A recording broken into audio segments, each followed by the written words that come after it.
58% dos norte-americanos estão dizendo que é preciso acreditar em Deus para ter moral, enquanto apenas 30% dos canadenses concordam com isso.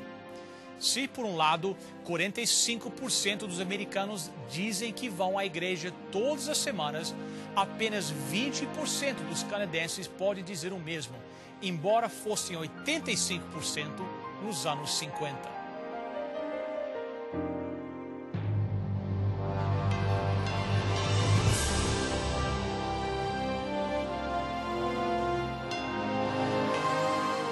Venceu a prova do tempo. O livro de Deus, a Bíblia, ainda relevante neste mundo complexo. E está escrito, partilhando mensagens de esperança ao redor do mundo.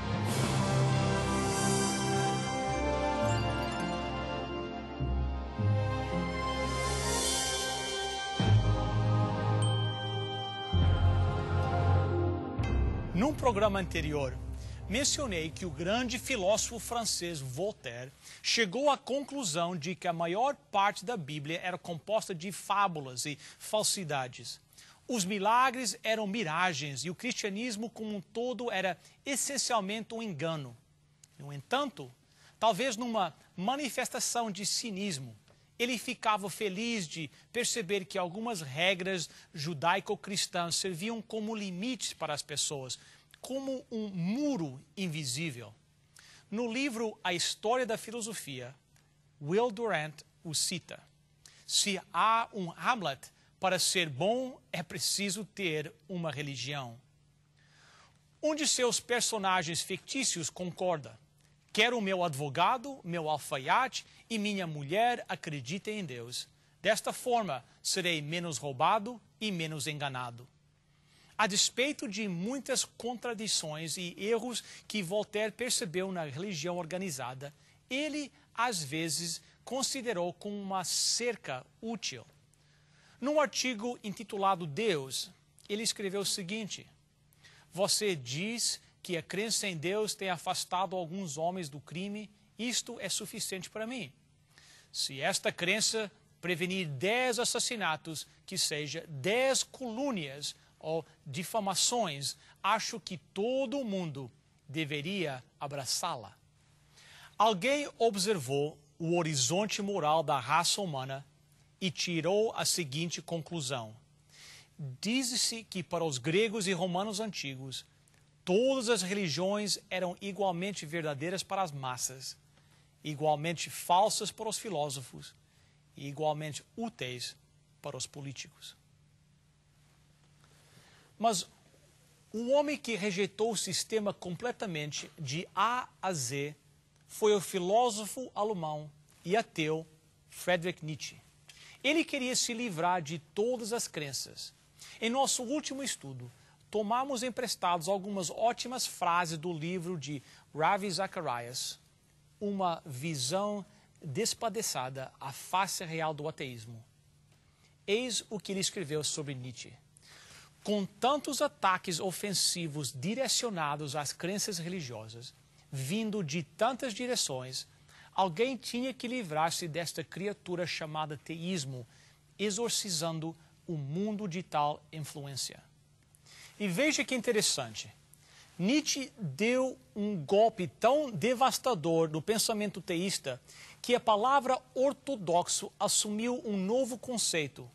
Passou a significar estar errado. Não é incrível? Este talentoso, mas confuso pensador estava tão irado com o impacto do cristianismo e a presença da Bíblia em nosso mundo que teve êxito em retratar as pessoas que acreditavam na palavra de Deus como gente errada. Se você acreditasse na ressurreição de Jesus como algo real, estaria errado. Se achasse que Jesus tinha feito milagres quando viveu na terra, estava errado. Se achasse que os 10 mandamentos tinham a relevância e cresce que ainda tinham autoridade em nosso mundo, então definitivamente você estaria errado. O grande escritor cristão C.S. Lewis, e vou contar uma história sobre ele daqui a pouco, falou sobre a aparente batalha entre a evidência científica e a fé espiritual, e como às vezes as pessoas que creem na Bíblia se sentem como se estivessem no meio do fogo cruzado. Charles Darwin abandonou a Bíblia e nunca olhou para trás. Mas e nós? O que devemos nós fazer? Você e eu conhecemos o capítulo 11 de Hebreus, que descreve a fé como a crença em algo que não vemos. Mas Lewis relatou que um homem que ele conheceu disse em tom de frustração: Fé é o poder de acreditar naquilo que sabemos não ser verdade.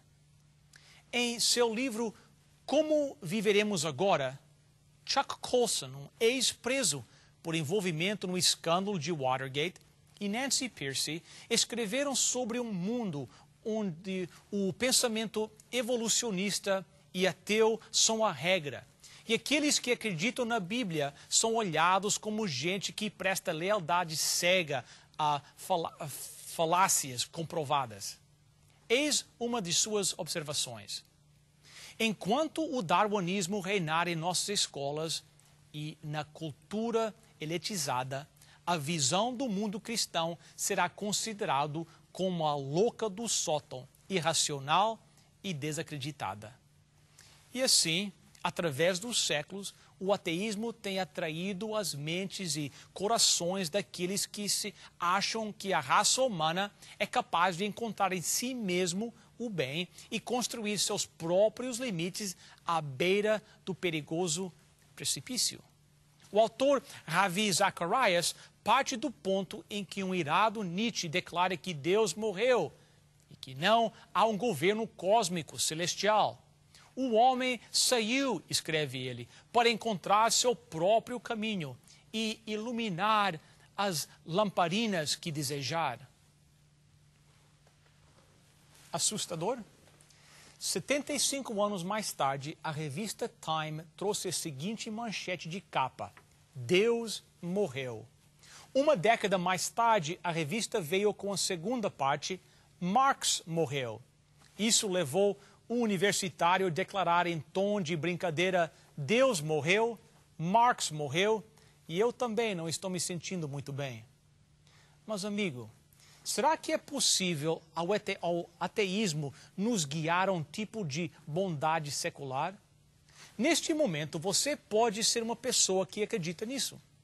Não acredito em Deus, você disse, e mesmo assim vou para o trabalho todos os dias, pago os meus impostos, não assalto nenhum banco, não uso drogas e ponto final. Conheço muitas pessoas assim. Tenho amigos que pensam assim. Já conversamos sobre isso. Por que preciso de Deus? Perguntam. Eu faço o que é certo. Sei no meu íntimo o que é certo, o que é errado. Tenho minha consciência. Posso cuidar do meu próximo sem as bem-aventuranças me dizendo que é isso que tenho que fazer. Bem, as páginas tristes de nossa história registram duas duras realidades.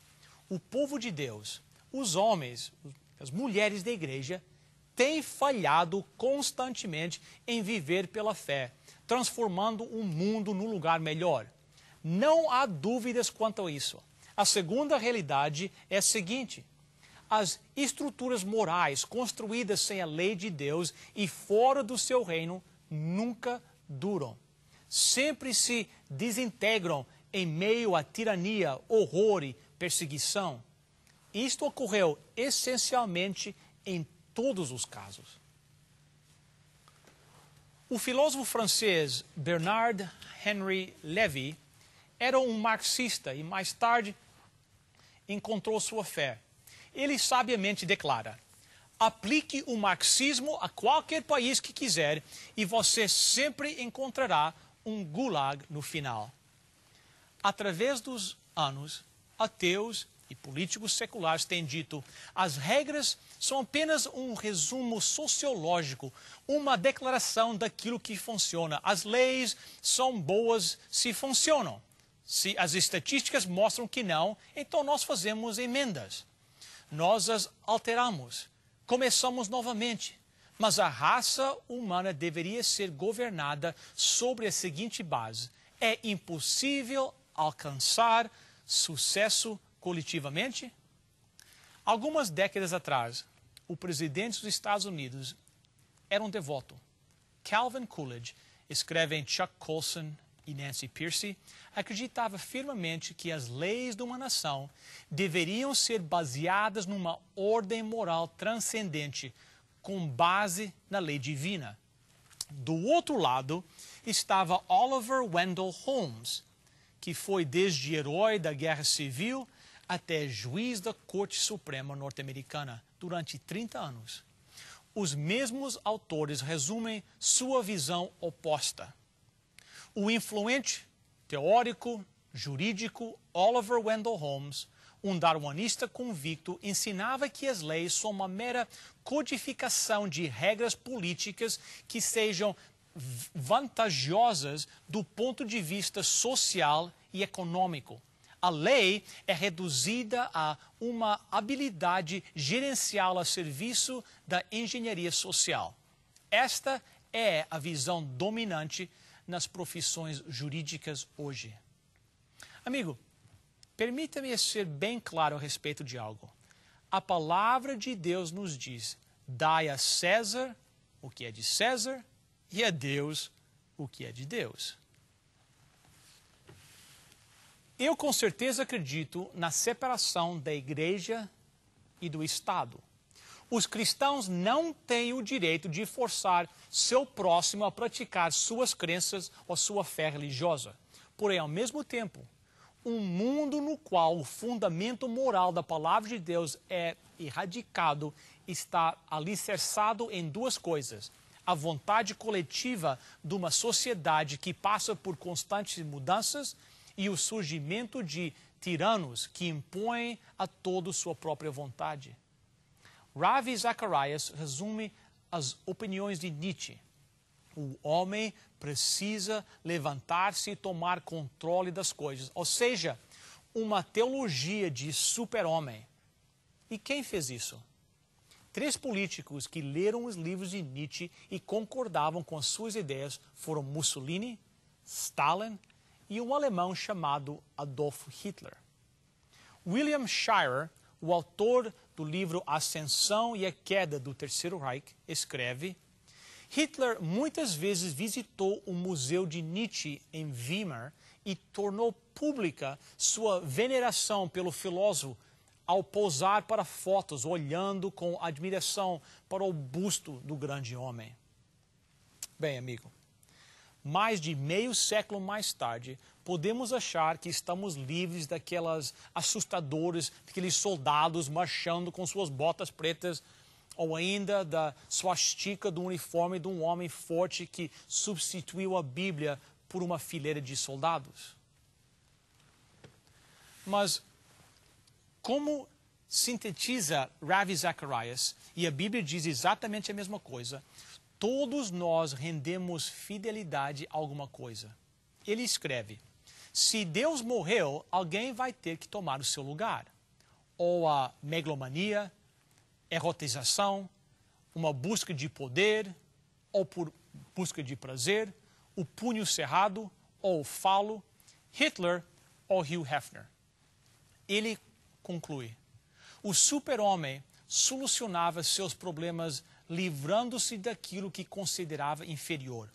O credo hefneriano explicitamente degradou a dignidade das mulheres, enquanto implicitamente afirma que o prazer e a sensualidade são a busca suprema da vida. Pense nos milhares de sites na internet hoje em que fotos de mulheres e às vezes até de crianças são usadas para satisfazer a natureza carnal de pessoas depravadas. A filosofia da Playboy diz que mulheres lindas são essencialmente playmates, coelhinhas da Playboy, brinquedos para serem usados enquanto nos derem prazer.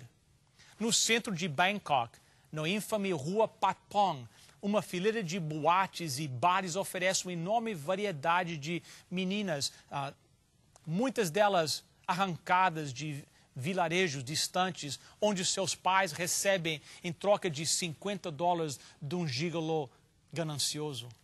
Alguns anos mais tarde, 1/3 dessas garotas são soropositivas.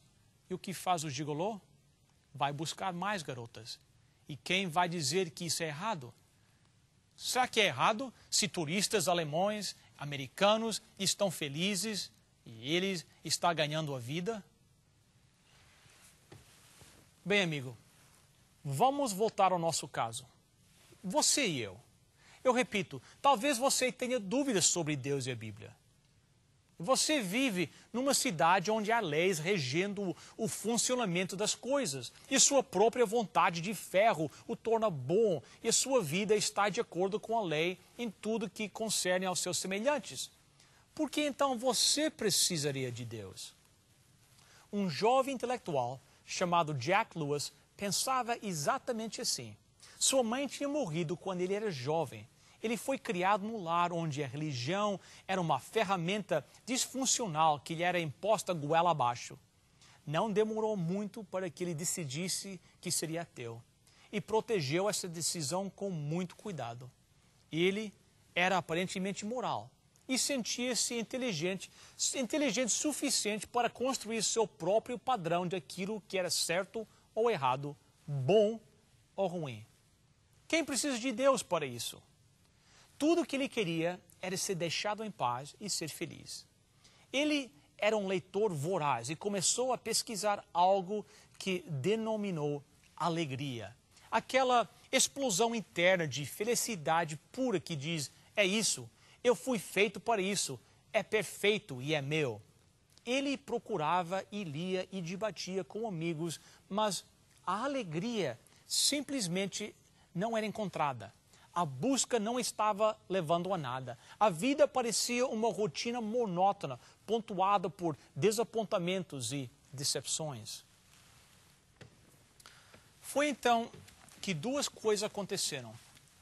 Ele era reconhecido como um gênio, um grande acadêmico e erudito. E enquanto lia os livros escritos pelos grandes mentes de sua época, alguns ateus e outros cristãos, ele descobriu que os cristãos faziam mais sentido. Seus argumentos eram melhores, suas observações penetravam o íntimo de sua alma e acalmavam sua solidão. Ele ficou tentado a parar de ler esses autores, mas decidiu que não seria intelectualmente honesto. Então continuou buscando. E mais tarde admitiu com um sorriso, um ateu nunca pode ser cuidadoso demais com o que lê. Há armadilhas por todo lado. Mas aí aconteceu algo mais. Ao sentir os passos de Deus atrás de si, ele escreveu, meu adversário começou a dar os últimos toques. Ele também olhou para o espelho do seu coração. Que espécie de homem era Clive Staples Lewis? Ele não tinha notado sua desintegração moral, mas ao olhar-se, viu com horror que ele era essencialmente mau. Era egoísta, superficial, zombava dos outros, era perverso, vaidoso, briguento, inclemente. Não tinha apenas construído os seus limites, tinha construído um enorme pedestal de autoadoração e havia se colocado no topo dele. A religião do eu o tinha tornado um megalomaníaco. Mais tarde, ele escreveu em sua autobiografia, surpreendido pela alegria, pela primeira vez, examinei a mim mesmo com um propósito sério e prático e encontrei algo que me deixou estarrecido. Um zoológico de desejos, um hospício de ambições, um viveiro de medos, um harém de ódios acariciados. Meu nome era Legião. Este jovem, confuso, ateu, sentiu que talvez houvesse milhares de demônios dentro dele. E foi então que finalmente cedeu e caiu de joelhos. Em 1929, C.S. Lewis admitiu que Deus era o Criador e ele a criatura. tornou-se um dos mais brilhantes, porém humildes defensores do cristianismo que o mundo já conheceu. Seus livros, como Mero Cristianismo, As Crônicas de Nárnia, são um inesquecível registro do reino eterno de Deus. Amigo, eu gostaria muito que isso acontecesse com você hoje. Quer dizer, caso você esteja precisando disso, se você tem vivido no deserto do ateísmo, sem conhecer a Deus, se não conhecer a Deus como seu Pai, Jesus como seu Salvador e o Espírito Santo como seu amigo, eu gostaria muito que você experimentasse o que eu encontrei e o que C.S. Lewis encontrou. Não foi por coincidência que sua autobiografia foi intitulada Surpreendido pela Alegria. Ele descobriu que ser governado pelo abraço carinhoso de Deus era muito melhor do que ser autossuficiente num mundo estéril e cheio de super-homens e ditadores. Eu gosto muito da história contada por Henry Emerson Fosdick, de um jovem cuja mãe chamada Mônica estava muito preocupada. Veja bem, ele não acreditava em Deus e jurou que nunca acreditaria. Aliás, ele estava prestes a deixar sua mamãe e navegar para longe da segurança do seu lar, temente a Deus, ele ia na costa norte da África para ir para um antro de maldade, a Itália. Como ela poderia permitir que ele abandonasse sua influência? Se sob os seus cuidados ele estava longe de ser de Cristo, como seria na Itália, terra de esplendor e de tantas tentações sedutoras? Mas as orações daquela mãe não pareceram fazer efeito. O garoto rebelde estava decidido a afastar-se de Deus e navegou para a Itália.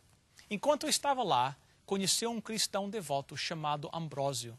Ambrósio o levou a Jesus Cristo e este jovem convertido, antes um resoluto ateu, tornou-se um dos maiores proclamadores do amor de Deus que o mundo jamais conheceu. Você já deve ter ouvido dele através do seu nome mais conhecido, Agostinho. Sei que há momentos de generosidade, coragem e bondade que partem de ateus. Um Deus amoroso trabalha até mesmo através daqueles que não o reconhecem. Mas, amigo, Ele deseja ser o seu amigo também. Ele deseja nos dar seu Filho. Quer escrever sua lei de amor, sua lei de liberdade, sua lei protetora e redentora em nossos corações. Por que não aceitar a sua proposta agora mesmo? Não ando só, pois Cristo me acompanha. Por toda a parte onde quer que eu vá, meu coração se alegra em sua graça, e quantos queiram fruem seu amor. Não ando só, Jesus eu tenho ao lado, e dele fiz-me amigo sem igual. De tal amigo apoio e guia obtenho. Não ando só, pois ele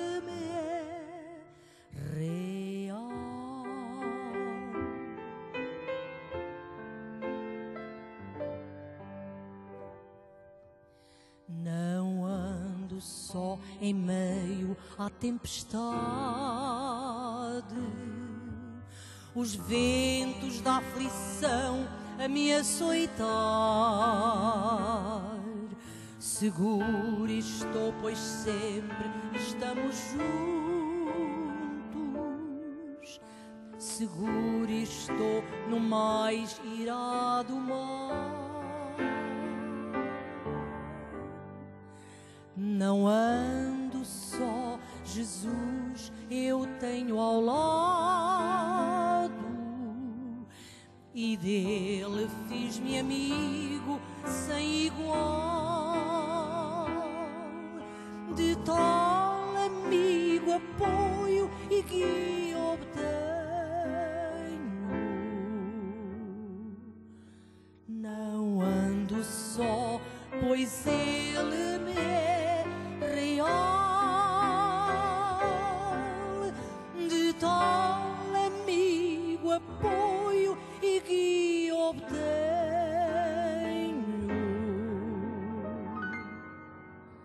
Não ando só, pois ele me é real.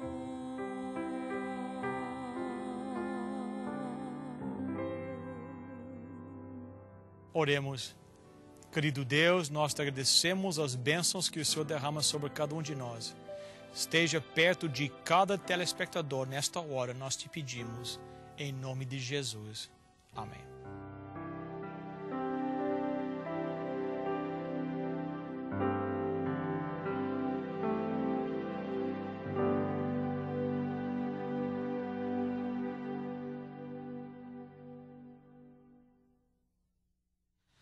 Eu creio que você sabia que a Bíblia é um dos livros mais antigos que existe, mas também é o livro mais lido em todo o mundo.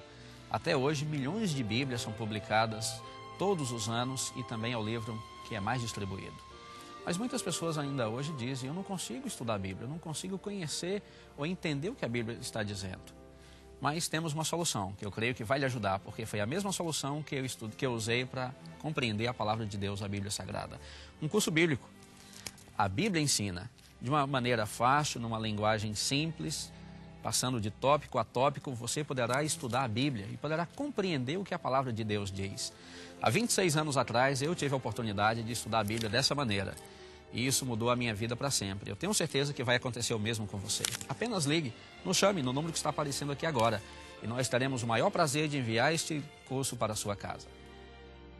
Para você solicitar a sua oferta de hoje, basta chamar o nosso número de telefone 416-259-8608.